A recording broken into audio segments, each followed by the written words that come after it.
Today we will deal with a very important current affair topic, which is payment bank, payment banks.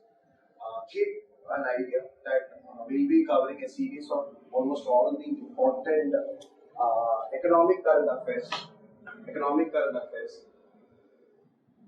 from January 2016 to coming April 2017. And this is the favorite area of UPSC. This time period is the favorite area of UPSC. And you can expect all the major current affairs from it. Already we are covering parallelly conventional topics, but we will be covering exclusively current affairs also. So today we will deal with topics like payment bank, small finance bank, etc. Now first regarding payment banks. Let's just have an idea. What is this payment banks all about? It's very simple. Payment bank is like any other bank. It is like any other bank. Payment banks are like any other bank. But the difference in regarding payment bank is that they are on a smaller scale. They function on a smaller scale. In the sense that they are mainly not involved in any credit risk related activity. They are not involved in credit risk related activity. This is the key thing about payment bank. It's a key feature of payment bank in the sense that payment bank are not involved in any type of credit risk. And you know, when we discuss money and banking, you know what is a credit. Credit means giving loan. And giving loan is one of the major functions of a normal bank. But here I told you that payment bank performs almost all other major banking functions except providing loan. That's why, since the bank is not giving any loan, since payment banks are not giving any loan, the credit risk for payment bank is nil or not. They are not involved in any type of credit risk. So major thing. So one of the feature of payment bank, the core feature of payment bank is that it will not provide loan. It will not provide loan. Second thing is that since it will not provide loan, it will not issue credit card. See, this is a core point of payment bank. Be very clear. Payment bank is not involved in any type of credit risk. Now this feature is very important.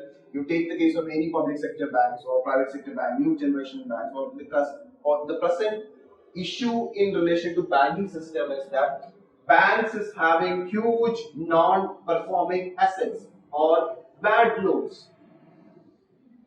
Non-performing assets or bad loan means the bank is not in a position to get back the loan it has given to its customers. But in the case of payment bank, that will not be there. Why? They don't give loan. Payment bank, as the term says, is basically the major function of payment bank is that to make payments. The major function of it allows or it smoothen payment or transaction or transfer function. This is what basically payment bank mainly focusing on. And since it is not involved in any credit risk, it will not give any loan and it will not issue any credit card. But like other bank, what it can do? It can accept. These are the two things which it can't do. It can accept deposits. Credit, it can accept. So payment bank, this is another feature. Payment bank can accept deposits. Demand deposit. It can accept demand deposit. That is both savings and current account. But there is again a limit. I told you payment bank function on a smaller scale. The limitation is that it can accept only an amount of 1 lakh per individual.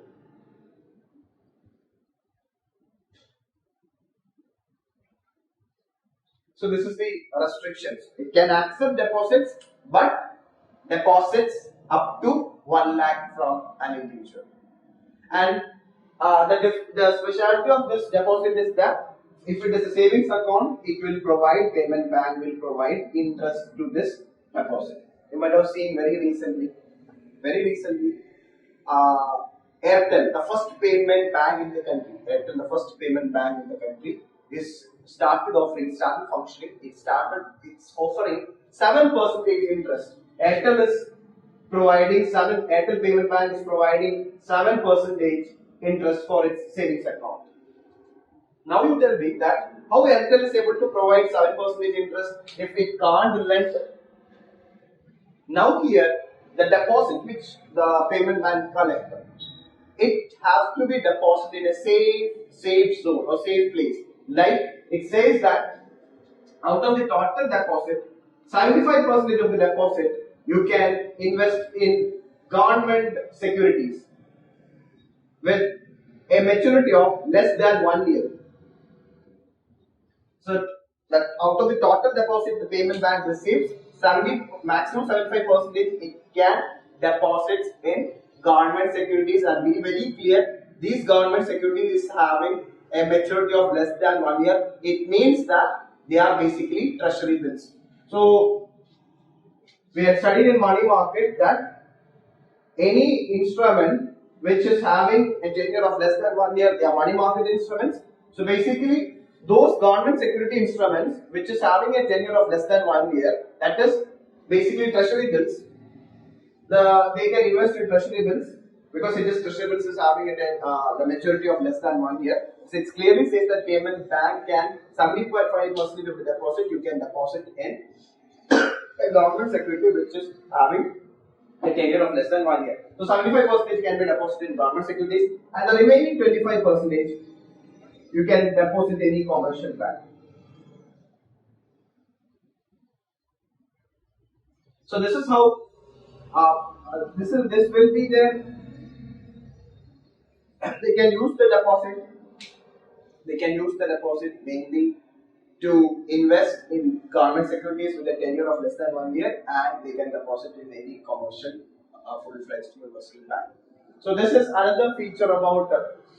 So this is one crucial feature about payment bank, that they can accept deposits and that limit is 1 lakh. Be very careful that it can't payment bank can't give loan, and since it can't give loan, it can't issue credit card also. Since it accepts deposits, it can also issue. It can issue debit card. It can use ATM. It can payment bank can issue debit card for its customer because it's already accepting deposit. Since it is accepting deposit, they can issue debit card, and ATM facilities will be provided.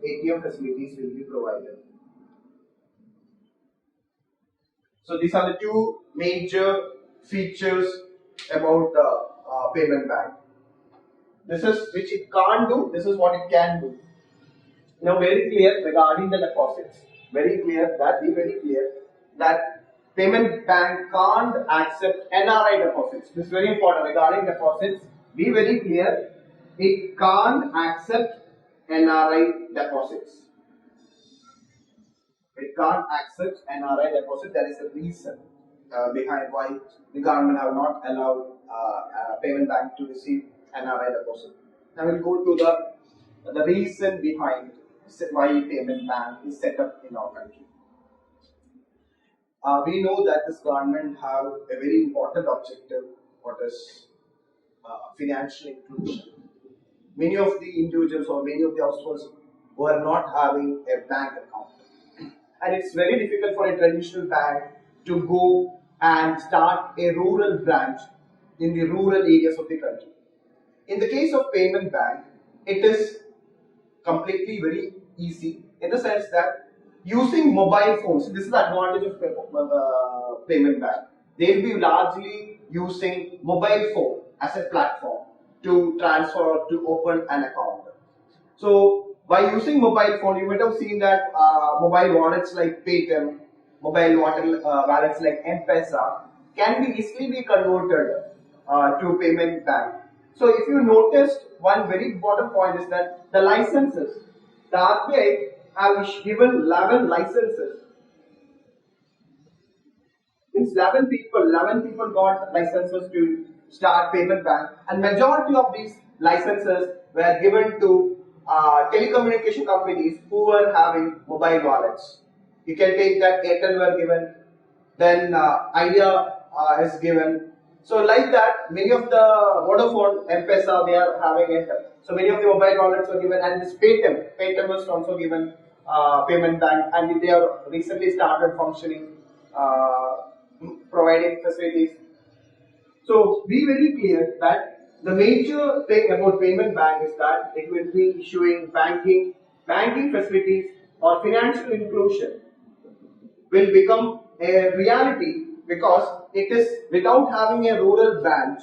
By using the mobile phone, this payment banking facilities can be done. Now be very clear how this payment banking facilities will be provided. It is mainly through, see, the major people who will be benefiting by payment bank are basically migrant laborers. Basically migrant laborers. And these are the people who find it difficult to transfer money from their area where they are working and to their hometown. Now for migrant laborer who are having a payment bank, it is very easy for him to make payment or remittances to his hometown. And unlike other traditional banking system, the transaction cost will be lesser. That is the advantage of payment. Transaction cost will be lesser. So basically this payment bank is targeting on migrant labor, and try to understand that around 800 to 900 billion Indian rupee transaction happens every year in relation to migrant remittances. I'm talking about domestic remittances, not outside remittances, domestic remittances. So migrant labor will benefit. So this goal of getting a bank account to everyone can easily be achieved with the coming up of payment bank, because payment bank through their mobile platforms they will provide banking facilities. And be very clear regarding that, especially in terms of if a migrant laborer, if is having a debit card or ATM facility, and if they provide it to their hometown and ATM facility is there at their hometown, they can easily withdraw money. So it will become very easy for them, and transaction cost is also very less. Second thing is that it basically targets low income groups and small businesses. These are the basic target area where payment bank have to be focused on. So one of the major objective of setting up payment bank is financial inclusion. That means including unbanked people, so those people who were not having any bank accounts or they were not getting any banking services, including them. So that's what is called as financial inclusion, and also extending different types of financial services. So these are the core objective of payment bank. That the goal of having a bank account to every Indian can be achieved easily with all the payment banks started functioning, and then the banking account will start increasing. And also the present government goal of making India a cashless economy, can also be achieved with payment bank. You know that the government is interested to go for less cashless transactions. Payment bank will help to do so.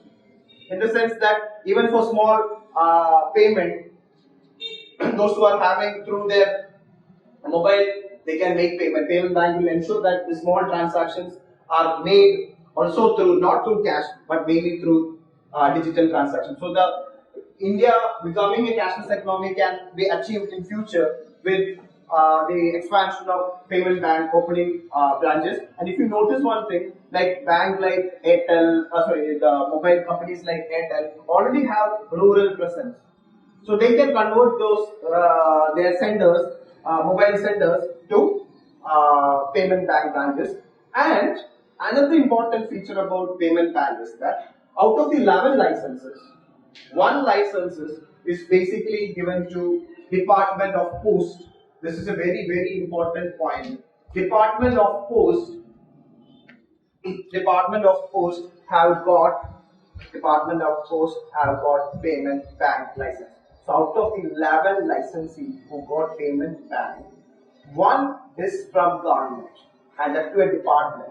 Postal department have got banking license. And just keep in mind that they can ask you question like that. Out of the licenses given by payment bank by RBI to different sectors, government sector is not included. If that statement comes, that is wrong. Why? Department of Post is also got payment bank status, and recently they will be coming up with this bank called India Post Payment Bank. India Post Payment Bank will be fully owned, government-owned payment bank, owned by the Department of Post. Now again, this Department of Post, since they are having lot of post offices and rural areas, this can really achieve the goal of financial inclusion in the country. So once this postal payment bank will come and start functioning, almost every people will be having a bank account, and the goal of making India a financially inclusive country, in the sense that every Indian will have access to banking, one way or another. Banking related functions will be delivered to them or can be accessed by them. That will help the country to achieve the goal of financial inclusion. So keep this in mind, the goal of financial inclusion, and also the government present aim of making India a cashless economy can be achieved with this new initiative taken by the Reserve Bank of India in the form of setting up a new category of bank called as payment bank. So just have a very basic idea about payment bank is that they are like any other bank. Payment bank is like any other bank, but it functions on a smaller scale. They perform all the major functions, they perform all the major banking functions, except they are not involved in any sort of credit risk. They are not involved in any credit risk activity. Credit risk is mainly involved in giving loan or advances or issuing credit card. So that is banned for payment bank. Other than that, it can perform all other major banking functions. So just have an idea and just keep in mind, already UPSC have asked a question in 2016 from payment bank. Now just have an idea that if a question from current affair comes, in which pattern UPSC asks question, and that will again try to understand that payment bank was a very important current affair last year also. Payment bank is a very important current affair this year also. No, don't think that payment bank, UPSC asked a question on payment bank in 2016, they will not ask in the, no. They can ask with different, they can ask question with different points. There are a lot of important features for payment bank and it has a lot of objectives also. So keep this in mind. Now we'll try to solve this question on payment bank. Now regarding payment bank, the 2016 question, it's a three-statement question. Question says, the three statements are like that. First we will read the question. The establishment of payment bank is being allowed in India to promote financial inclusion. We know that. Which of the following statement is or are correct in this context? First statement is, mobile telephone companies and supermarket chains that are owned and controlled by residents are eligible to be promoters of payment bank. See, whether the statement is correct or not, you may think, okay, it can be correct, okay, it can't be correct, because I have not completely covered it. I used the word mobile telephone company, but just wait that regarding the first statement, just see that, okay, whether it is correct or not, we'll wait for it. I'm not sure that the first statement is correct or not, we'll wait. But read the second statement. Second statement says that payment banks can issue both credit cards and debit cards. What's the second statement? It says that payment bank can issue both credit card and debit card. Is it correct? No. Why? It can issue only debit card. It will not issue credit card. Why? Because it involves credit risk. So second statement is wrong. We know that second statement is wrong. Now if you see the choice A as 2, choice C as 2, choice D also have 2. Then what is the answer? Answer is Bombay, 1 and 3 only. See what UPSC is doing. UPSC have asked the core point, or UPSC have made this core point wrong. It's very clear that only payment bank can issue debit card. Payment bank will never issue credit card. Why? Because credit risk is involved in it. And that they have made it wrong. And if you know that statement is wrong, you got the answer. Now we'll see the third statement.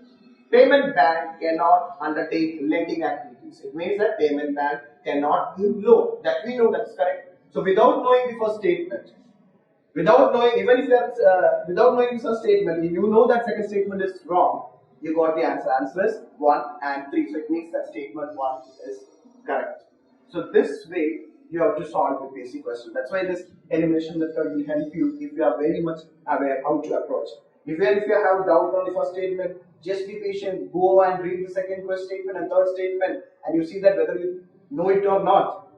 And if you know it, eliminate those statements, you may get an answer. So this you try to read almost on the conceptual and current related question. Thank you.